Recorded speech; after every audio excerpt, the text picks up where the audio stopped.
جس کے سلسلے سے علماء کا واضح موقف یہ ہے کہ اس طرح کی کوئی تحریف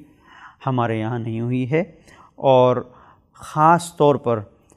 بزرگ علماء شیعہ اس بات کی صراحت کرتے آئے ہیں، اس بات کو بیان کرتے آئے ہیں۔ شیخ مفید سے لے کے شیخ صدوق، شیخ طوسی، سید مرتضیٰ، مرحوم طبرسی، خود آیت اللہ خوئی، محمد جواد بلاغی، علامہ طباطبائی، یہاں تک کہ معاصرین میں آیت اللہ فاضل لنکرانی اور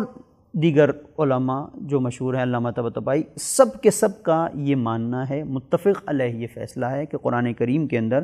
کسی بھی طرح کی کوئی تحریف نہیں ہوئی ہے کہ اس کے مفہوم کو جو آیت بیان کر رہی ہے اس مفہوم کے علاوہ کسی اور انداز سے ہم اسے پیش کرنے کی کوشش کریں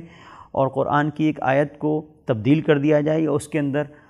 قرآن کے اندر کسی چیز کا اضافہ کر دیا جائے۔